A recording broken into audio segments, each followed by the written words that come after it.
سورہ یاسین جو ہے اس کے بارے میں بالعموم بہت سارے تصورات ہمارے مسلمانوں کے اندر پائے جاتے ہیں۔ سورہ یاسین خاص صورتوں میں سے ہے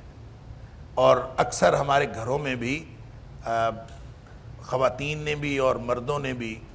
کوئی اور صورت یاد کی ہو نہ کی ہو، سورہ یاسین ضرور یاد کرتے ہیں۔ چھوٹی صورتوں کے بعد اگر بڑی صورت کو یاد کرنی ہوتی ہے سورہ یاسین یاد کرتے ہیں۔ اس کی وجہ یہ ہے کہ سورہ یاسین کے بارے میں مختلف قسم کے تصورات پائے جاتے ہیں، اور وہ جو تصورات پائے جاتے ہیں، مثال کے طور پر یہ تصور بھی پایا جاتا ہے کہ اگر اس کو مردوں کے پاس پڑھیں تو مردے کو اس کا جو ہے وہ فائدہ پہنچتا ہے، یا خاص طور پر جس کی جان نکل نہ رہی ہو اس کے پاس پڑھیں تو اس کی جان جلدی نکل جاتی ہے، تو فوت ہونے والے شخص کے پاس جو ہے سورہ یاسین پڑھنی چاہیے، یہ بھی ہے۔ اس کے علاوہ اس کے بارے میں یہ بھی ایک تصور ہے کہ یہ قرآن حکیم کا دل ہے۔ ہر چیز کا ایک دل ہوتا ہے اور قرآن حکیم کا ایک دل ہے، اور یہ سورہ یاسین جو ہے قرآن کا دل، لہذا قرآن کے دل کو اس کو تو یاد رکھنا چاہیے۔ مسائل اور مشکلات کے حل کے لیے بھی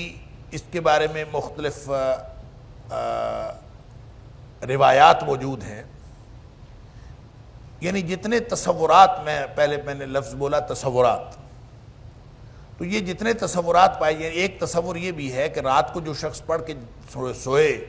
اس کے سارے گناہ بخش دیے جاتے ہیں۔ ایک اس کے بارے میں تصور یہ ہے کہ جو شخص دن کو پڑھے اس کے رزق میں اضافہ ہو جاتا وغیرہ وغیرہ۔ یہ جو سارے تصورات ہیں، کم و بیش یہ سارے تصورات کسی نہ کسی روایت پر مبنی، یعنی ایسا نہیں ہے کہ بالکل روایات اس میں نہیں ہے، یہ من گھڑت کوئی چیزیں لوگوں نے خود سے بنا لی ہیں، ایسا نہیں ہے۔ البتہ یہ ہے وہ جو روایات موجود ہیں،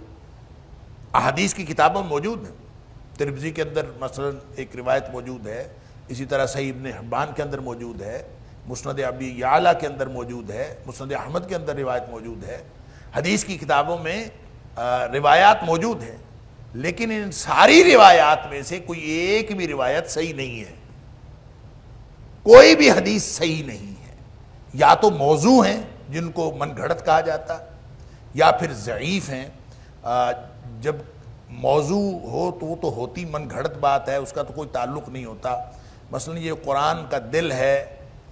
اور اس میں پھر یہ بھی قرآن کے دل والی جو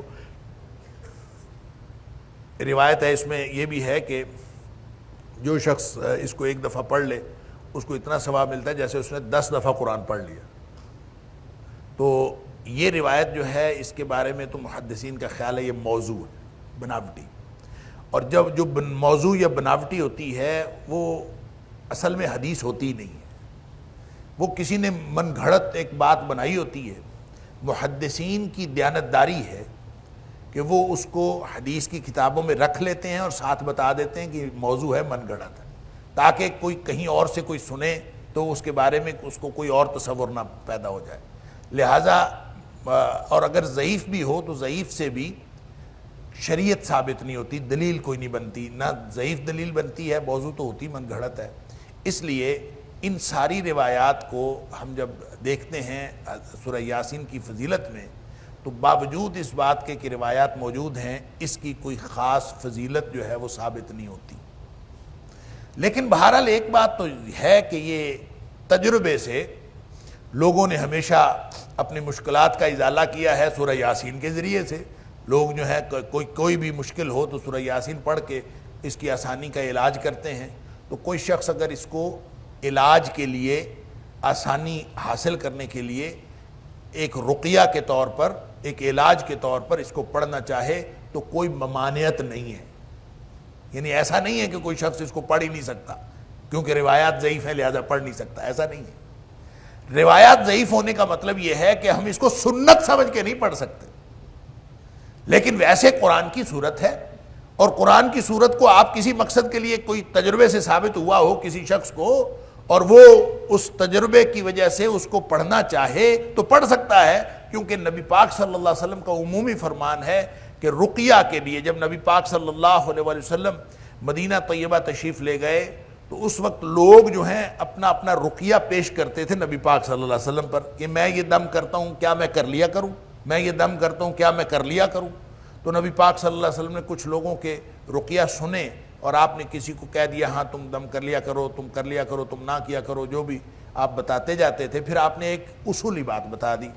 آپ نے فرمایا ہر وہ رقیہ جس کے اندر شرک نہیں ہے وہ جائز ہے. بات ختم ہو گئی. اس کا مطلب یہ ہے کہ قرآن پاک کی کچھ صورتوں کو آپ اپنی مرضی سے پڑھ لیں علاج کے لیے، کچھ صورتوں کو تعداد بنا کے پڑھ لیں، اتنی دفعہ سورہ اخلاص پڑھ لیں، اتنی دفعہ آیت الکرسی پڑھ لیں، اتنی دفعہ سورہ فاتحہ پڑھ لیں. کوئی بھی چیز آپ رقیہ کے طور پر کسی بھی ترتیب سے وہ آپ پڑھ لیں جو آپ کے تجربے سے ثابت ہو یا آپ خود کسی سے سنا ہو یا آپ نے خود تجربہ کیا ہو، تو یہ اس طرح سے پڑھنا جائز ہے، اس میں کوئی حرج نہیں ہے. اور اگر کوئی شخص سورہ یاسین کو پڑھے کہ اس سے مشکلات حل ہوتی ہیں تو اس میں کوئی حرج نہیں ہے، لیکن سنت نہیں ہے، پڑھنے میں کوئی حرج نہیں.